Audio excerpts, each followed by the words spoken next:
Tere! Mina olen Lenna Haandi ning räägin teile veidikene kultuurist ja rahvast. Kultuuri saab lahti mõtestada mitmeti. Näiteks siis mõne ladinakeelse sõna, millest mõte on alguse saanud või ajalooõpiku definitsiooni ühiskonnaelu iseomasest tähendusest. Siiski on kõigil võimalikel seletustel alati üks ja seesama eeldus. Rahvas.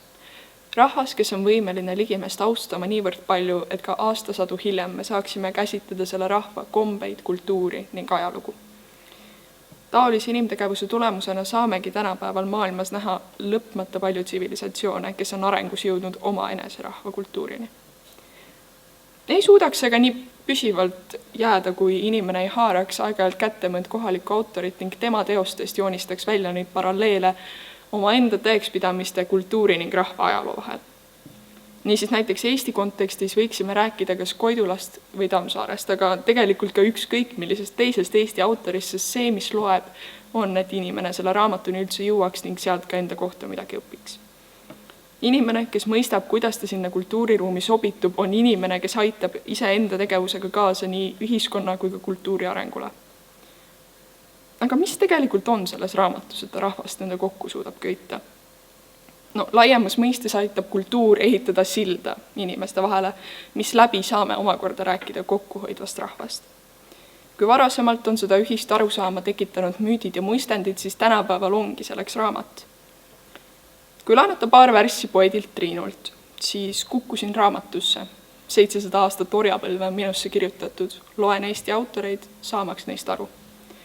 Ideaalse näitena illustreerib see ju seda, kuidas need 700 orjapõlve aastat on oluliseks karakteriseerijaks meie kirjanduses ning selle mõistmine aitab meil paremini aru saada, kes me inimesena oleme. Seda karakteriseeringut ei kanna endas ainult aastasadade tagused kirjatükid, vaid ka kõige lihtsamad uue aja teosed. Eesti kultuuri edendajaile meeldib panna killukesi meie pärimuste üritustesse, mis rahvast kokku toovad. Nagu näiteks laulupeod, mille eesmärgiks ongi tuua rahvast kokku ning panna neid mõistma, kes nad on ja kust nad tulevad. Pole mõtet minna sinna lihtsalt mõtisklema, miks küll iga teise laulu sõnad on ainult isamaa ja isamaa. Laulupeo ajaloo ning ainestiku mõistmine on niivõrd oluline, et see üritus oma eesmärgiga täidaks.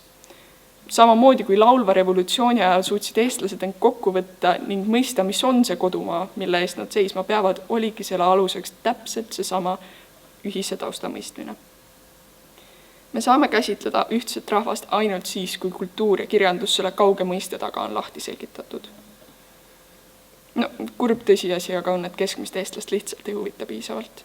Kui Vargamäe Andresest ei joonistu välja enam eestlase jonnakas minapilt, vaid suvaline tõre vanamees läheb pool mõtet ju lihtsalt kaduma. Tihtipeale ei mõelda lugedes sellistele asjadena. Alati võib ju loota, et see taoline kambavaim tekib siis, kui seda vaja on, aga selline oma rahva tunnetus ning kokkuhoid ei teki üleöö. Me ei saa rääkida jällegi kokkuhoidvast rahvast, kui eeldused selle täitmiseks täidetud ei ole.